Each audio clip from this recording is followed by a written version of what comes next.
우리 인생은 어떤 분이 그럽디다. 내 인생은 소설을 써도 몇 권을 쓴대. 제가 여기 이렇게 보니까 여러분들 가운데도 소설을 써도 몇 권 쓰실 분들이 참 여러분들 앉아 계시는 것 같아요.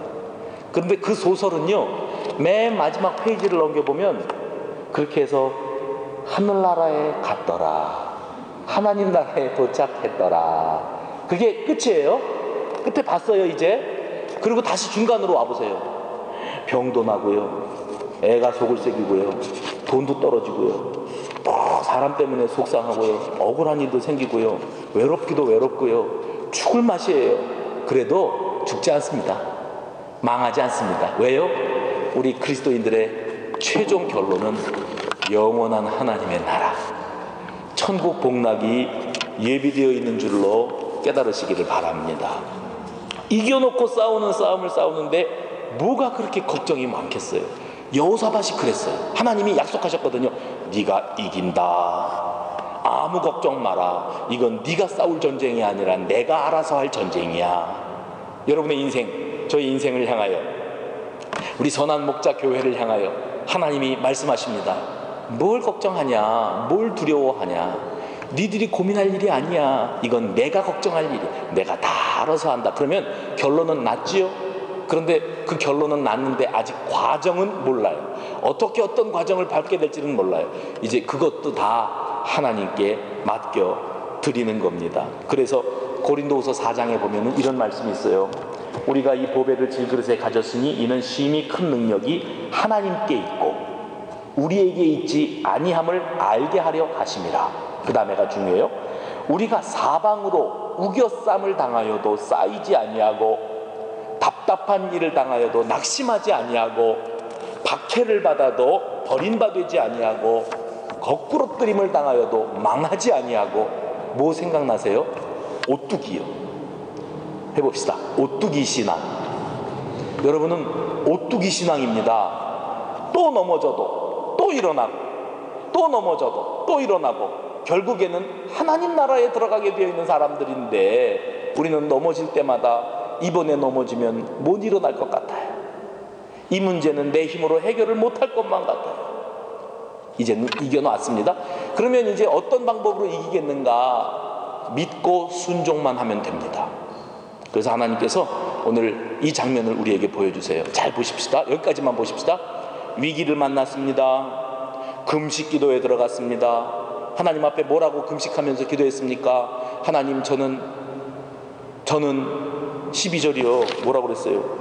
저는 능력이 없고 어떻게 해야 될 줄도 모르겠고 주님만 바라봅니다. 기도했거든요. 그랬더니 하나님 쪽에서 응답이 왔어요. 이 전쟁은 너희가 싸울 전쟁이 아니고 너희들은 아무 염려하지 말고 내가 하라는 대로만 하면 된다. 그러면 너희가 이기게 될 것이다.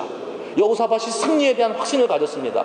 이긴다는 건 알겠는데 이제 어떻게 하면 이기겠는가? 오늘 본문에 보니까 이기게 하시는 하나님의 방법 21절입니다. 21절 보십시다. 백성과 더불어 의논하고 노래하는 자들을 택하여 거룩한 예복을 입히고 군대 앞에서 행진하며 여호와를 찬송하여 이르기를 여호와께 감사하세 그는 인자하심이 영원하도다 하게 하였더니. 이겁니다. 전쟁이거든요. 저 좀 보세요. 전쟁터에 나갈 때는, 전쟁은 병사가 힘이 많든지 적든지 병사들이 나가서 싸우는 거지, 오늘 여기 노래하는 자들을 택하여 성가대입니다. 예복 가운을 입히고 성가대원들을 전쟁터에 데리고 나가서 병사들이 진치고 있는 그 앞에다가 성가대원들이 진을 치는 거예요. 저 맞은편에서는 서슬이 시퍼런 적군들이 새까맣게 진을 치고 있어요. 여기는 숫자도 작은 유다 병사들이 발발발발발 떨고 있어요. 그런데 하나님은 뭐라 그러시는가 하면 병력 대 병력의 싸움이 아니라 이건 내가 시키는 대로 해라. 성가대원들 있지? 가운 입혀가지고 니들 병사 앞에다가 세워. 그 다음에 노래 부르라 그래. 뭐라고 노래 불러요? 가사도 거기 나옵니다. 21절에 여호와를 찬송하여 이르기를 여호와께 감사하세 그의 인자하심이 영원하도다. 감사하래요. 찬양하래요. 지금 죽게 생겼는데 앞이 캄캄한데 감사하고 찬양하게 하였더니. 저는 여기에서 어떤 단어를 주목하냐면 21절 맨 마지막 구절 뭐라고요? 하게 하였더니 해봅시다. 하게 하였더니. 하게 하였다니라는 말이 어떤 말입니까? 나올 수 없는 노래입니다. 이 상황에서 감사가 무슨 감사예요. 죽겠는데, 두려워 죽겠는데, 이 상황에서 무슨 노래는 무슨 노래예요. 노래가 나옵니까? 전쟁터에서 적군을 바라보면서 무슨 노래가 나오겠어요. 그런데 하게 하였더니는 옆구리를 찌르시는 거예요. 노래해라, 감사해라, 시켜서 하는 거예요. 그러면 감사할 수가 없고 찬양이 안 나오는 상황에서도 감사하다고 말했어요. 하라 그러니까. 찬양이 안 나오는데 억지로라도 찬양을 했어요. 하라니까. 그런데 그렇게 하게 하시는 하나님 앞에 순종했더니 주님의 능력과 기적의 역사가 일어난 줄로 믿으시기를 바랍니다. 아브라함 아세요? 아브라함이 100살이 되어가지고 아들을 얻었거든요. 하나님께서 어느 날 아브라함에게 나타나셔서 아브라함아, 내가 너에게 준 아들, 네가 사랑하는 아들, 네 독자 뭐예요? 외아들, 하나밖에 없는 아들. 그건 무슨 말인가 하면 아브라함에게 있어서 이삭의 의미가 무엇인지를 하나님이 더 잘 알고 계시다는 거예요. 눈에 넣어도 안 아픈 아들, 하나밖에 없는 아들, 무엇과도 바꿀 수 없는 아들, 너무너무 사랑하는 아들. 그 아들을 뭘 어쩌라고요? 내가 지정하는 한 산으로 데려가서 번제로 바쳐라. 기가 막히는 명령입니다. 그러면 하나님은 정말 아버지가 아들을 잡아 죽이기 위해서 제물로 드리는 꼴을 보고 싶으셨던 걸까? 하나님이 그렇게 명령하신 거거든요. 그래서 이제 아브라함이 아들 이삭을 짐을 지워가지고 모리아 땅의 한 산으로 데리고 가는 거예요.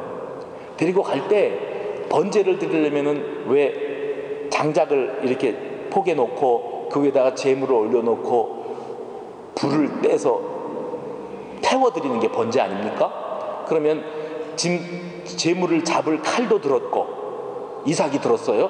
그 다음에 장작도 짊어졌고 불도 들었고 연로하신 아버지가 100살이 훨씬 넘은 아버지가 이제 나이 어린 아들 등에다가 짐을 지우고 산으로 가는 거예요. 아들이 질문합니다. 아버지, 그런데요, 제가 궁금한 게 한 가지 있거든요. 나무도 장작도 있고 칼도 있고 불도 있는데 번제에 쓸 제물은 어디 있습니까? 그렇게 묻습니다. 아버지가 억장이 무너지는 순간입니다. 마음속으로 그랬을 거예요. 제물이 어디 있냐고. 제물은 바로 너란다, 이 녀석아. 하나님이 주시지를 말던가 차라리 100살이나 되어서 못 얻을 아들을 얻게 하시더니 너를 바치란다 하나님이.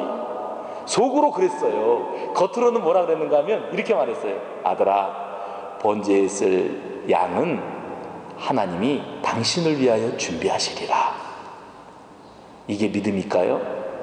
믿음으로 그랬을까요? 정말 여호와 이레, 하나님이 번제에 쓸 순양을 숲을 가운데 준비하셨을 줄로 믿고 그 소리 했을까요? 아니요, 저는 그렇지 않다고 생각해요.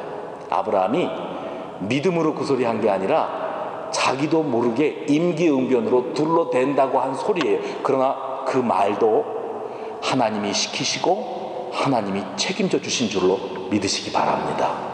산에 올라가서 만약에 아브라함이 믿음으로 그 소리 했다면 하나님이 설마 너 죽이게 하시겠냐? 어딘가 여호와 이레를 준비해 놓으셨겠지. 만약에 그게 아브라함의 믿음이었다면 모리아 산에 올라가 가지고 아들을 결박해서 칼로 잡으려고 그러는 게 아니라 찾았어야 합니다. 어디 있을까? 여호와 이레는 어디 있을까? 그 흔적이 없어요. 아무 소리 없이 아들을 결박하고 단위에다가 올려놓고 칼을 뽑아서 그 아들을 찔러 잡으려고 할 때 하나님이 급하셔가지고 아브라함아, 아브라함아, 그 아이에게 손을 대지 마라. 내가 알았다. 뭘 아셨어요? 네가 그 아들보다 나를 더 사랑하는 것을 이제 알았다. 이제 됐다. 그랬어요. 그러면 하나님이 정말 보고 싶으셨던 것은 아버지가 아들 잡아 죽이는 꼴이 아니고 아브라함이 저 100살에 얻은 아들 이삭보다 나를 더 사랑하는가? 그것만 아시면 되는 거였어요. 하나님 그거 알고 싶으셨던 거예요. 그래서 하나님께서 그 아들을 잡지 못하게 하시고 숲을 가운데 순양 한 마리가 걸려 있었잖아요. 그거 잡아서 하나님 앞에 번제로 드리게 돼요. 그게 여호와 이레. 해봅시다. 여호와 이레. 하나님이 알아서 다 준비하신다는 겁니다. 그런데 여러분, 여호와 이레는 정말 순양 한 마리가 여호와 이레일까요? 창세기에서 그 장면을 보시면 거기 뭐라고 되어 있냐면, 창세기 21장 17절에 여호와께서 또, 그러니까 여호와 이레로 순양을 잡아 드릴 수 있도록 준비해 놓으셨을 뿐만 아니라 또 그렇게 여호와 하나님 앞에 아까울 것 없이 드리는 아브라함의 믿음을 받으셔서 그에게 복과 번성의 은혜를 주셨다. 그게 여호와 이레입니다. 축복하시고 번성하게 하시는 게 여호와 이레. 순양 한 마리가 여호와 이레의 전부가 아니에요. 여호와 이레는 순양 플러스 알파, 복을 주시되 그를 번성하게 하셨다. 창대하게 하셨다. 그리고 그것으로 끝이 아니에요. 18절에 가서, 21장 18절에 가서 보면 또 여호와께서 아브라함과 그의 후손으로 말미암아 온 인류가 복을 받게 하셨어요. 그래서 그 온 인류가 복을 받게 하시는 그 복이 어떤 복인가 하면 예수 그리스도로 말미암은 구원의 복이에요. 여러분, 예수님이 이 땅에 오셔서 십자가에 달려 죽으시고 대속의 은혜를 우리에게 허락하셨으면 그것은 바로 아브라함에게 허락하신 여호와 이레의 축복 가운데 들어있는 축복인 줄로 깨달으시기를 바랍니다. 오늘 여기 여호와 이레는 아브라함의 이야기에만 들어있는 게 아닙니다.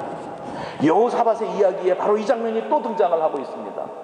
이 살벌한 전쟁터, 이 전장에서 유다 백성들로 하여금 하나님은 찬양하라, 감사하라, 너희가 할 것은 이거밖에 없다. 기도가 안 나온다고 기도해라, 찬송할 수 없다고 찬양해라, 억지로라도 해라, 감사할 거리가 없다고 그래도 감사하다고 말해라 하게 하였더니, 그래서 그들이 감사할 거리가 없어도 감사하고 찬양이 안 나와도 찬양하고 기도가 안 돼도 기도를 했더니 여호와께서 역사하시는데 어떤 역사를 이루세요? 여호와의 복병. 여러분, 어떤 상황 속에서도 여호와 하나님만을 의지하고 하나님만 바라보고 나아갈 때 하나님께 대책이 있는 줄로 깨달으시기를 바랍니다. 진정한 찬양은 언제 부를까요? 진정한 찬양은 찬양할 수 없는 상황 속에서 나오는 찬양이에요. 진짜 기도는 하나님 앞에서 기도가 줄줄줄줄 잘 나와서 시간 가는 줄 모르고 눈물 흘리면서 하는 기도보다 너무너무 가슴이 아프고 답답해서 기도해야 되겠는데 기도가 안 돼도 엎드려서 끙끙대는 거예요. 신음소리를 내는 거예요. 우리 하나님은 그 기도를 응답하시고 그 기도를 듣고 계시는 줄로 믿으시기를 바랍니다. 기적은 누구에게 예비되어 있습니까? 사람의 방법, 사람의 대비책이라는 것은 아무 소용이 없다. 여러분, 인생을 살면서 혹시 그런 경험 안 해보십니까? 틀림없이 될 줄로 알았는데 안 됐잖아요. 이거는 틀린 일인 줄 알았는데 되잖아요. 사람 마음대로는 안 되더라는 겁니다. 하나님의 뜻대로 하시더라는 거예요. 여호와 하나님께서 지금도 저와 여러분을 향한 신비한 여호와 이레, 신비한 대비책을 세우고 계시는 줄로 믿으시기를 바랍니다. 22절 보십시다. 그 노래와 찬송이 시작될 때에, 지금 이 찬송과 노래가 어디서 시작돼요? 전쟁터 한복판입니다. 시퍼런 칼과 창이 기다리고 있는 적군을 바라보면서 성가대원들이 나가서 막 너무 떨려가지고 노래도 안 나오는데 억지로 노래했답니다. 뭐라고 노래했습니까? 여호와께 감사하세, 그의 인자하심이 영원하도다 노래했더니 그 찬송이 시작될 때에 22절, 여호와께서 뭘 두셨대요? 복병. 해봅시다. 복병은 뭐냐면은요, 숨겨진 군사입니다. 옛날 전쟁에 그런 전쟁이 있잖아요. 왜?